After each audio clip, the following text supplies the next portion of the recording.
Eric and Amanda. What an amazing family you have, Amanda. Beautiful parents, beautiful sister, great speeches, incredibly happy to hear you guys. Carol and I talked a little bit about this today, and she's over there, but I want to give you a little bit of insight about Eric. Eric came into our lives September 26, 1998, and I got a hockey player.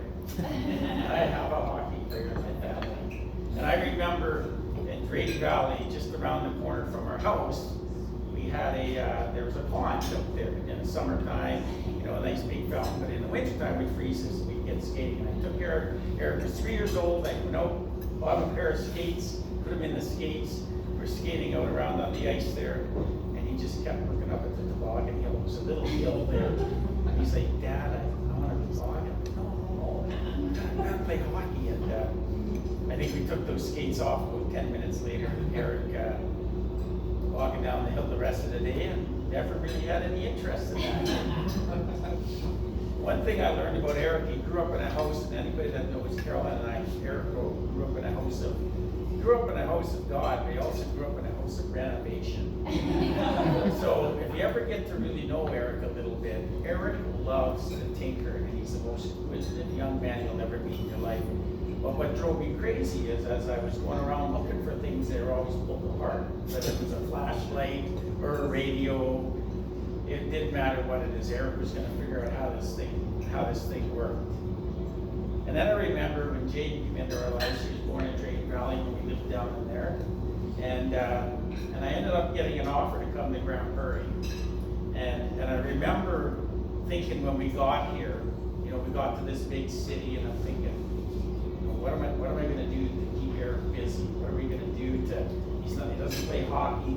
And a few of you might remember Kevin Moore. He was a good friend of mine when I first came. Kevin introduced me that there was a basketball program in Grand Prairie.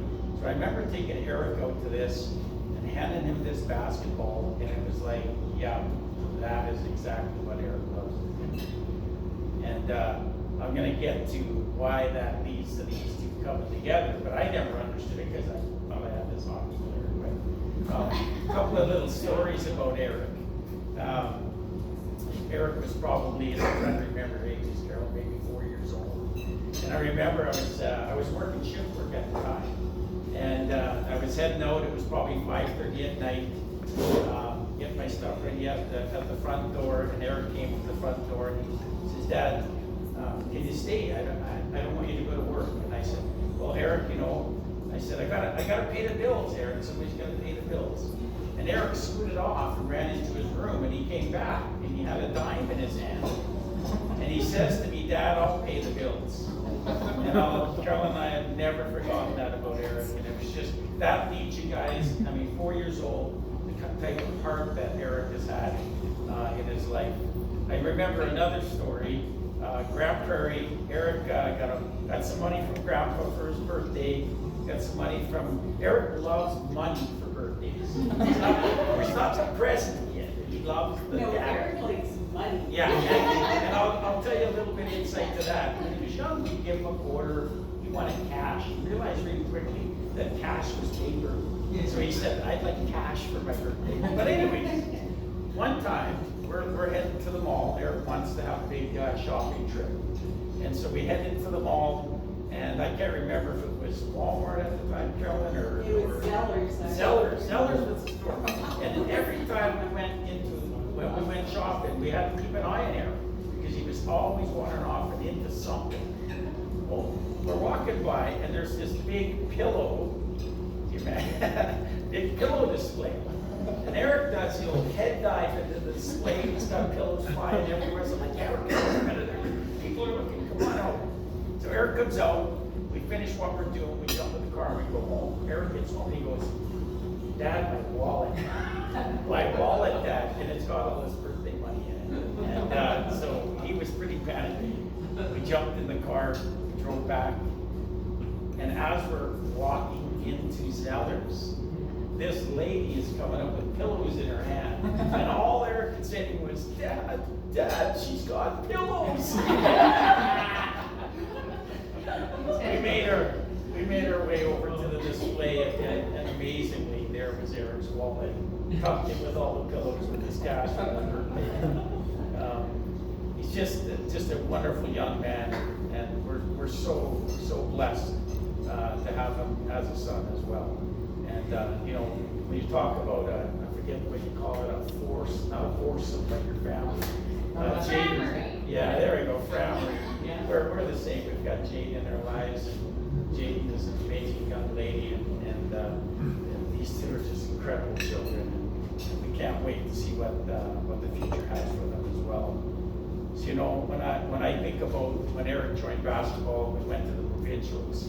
We ended up in Red Deer going with Eric, and this young lady walks up in the gymnasium and says, "Hi." Well, the first thing is, "Hi, how are you?" And she told Jade how beautiful her hair was. Then she walked away for a little while, and I said to Carolyn, like, what was that? What's amazing is the first time that I saw you, Amanda, your smile just lit up the room. And you are just an incredible, beautiful young lady. You know, I can tell you a few stories that I've had with Amanda, with conversations. Amanda has incredible written word, and her words just, you're seeing it tonight, her words just touch your heart. She writes it down, she means it. Every single birthday that I've had since they've met, they're just incredible notes and letters. And I can't thank you enough for that. And I think about, you know, I wanted that hockey player, but you know, when you think about things in life, and you think about faith, and you think about why things happen to me, I believe, for a reason. And I believe that day was ordained so Eric and you could come together. And I am so thankful for that. And I'm so thankful that you two have raised incredible young ladies. I can't thank you enough for the job that you've done, the incredible love and energy that she exuberates. Like I said, when she walks in a room, you notice her like real fast. And so I want to thank you as well. And when I think about your marriage today, I think about God in your lives. I think about God-centered lives. I think about tough, you know, things are going to go well, and times are going to get rough. And when they get rough, I want you to think about those times and rely on God for those answers for you. Turn to Jesus and just pray for one another. Eric, I want you to be that strong man, that foundation of love, honor, all the things that you need to do to be there for her. It's interesting. Sometimes, you know, Eric will come home and there's been a little bit of a spat, and the first thing I'll say is, "What did you do to her?" So you can be assured the dad and the family is always, "What did you do?" It's amazing. I can't speak enough about Eric and the young man that he's become today, Eric. And I'm so proud. I never got to hear Eric's vows.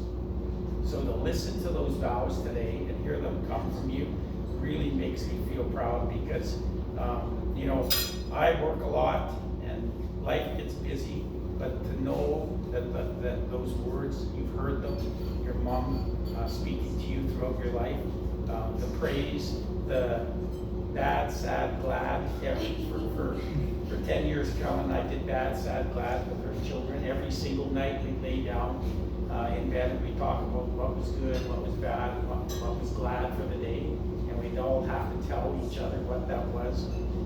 That has impacted your life and the prayers for me. So, Amanda, I want to thank you so much for coming into our family and into our lives. And I'll tell you guys, when Amanda started coming to our house, I started investing in cereal.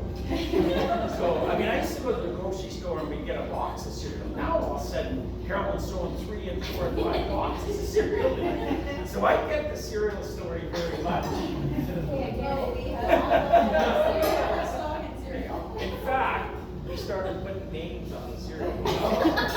Because Amanda loves cereal, and I think it was Jane that had one kind she really liked. I wanna have everybody stand up. We're gonna toast Amanda. I wanna welcome you to our family. I feel like you've been part of our family for 5 years now, but I wanna welcome you to our family, and we are looking forward to seeing things, grandbabies and children. So Amanda, this is for you. Amanda.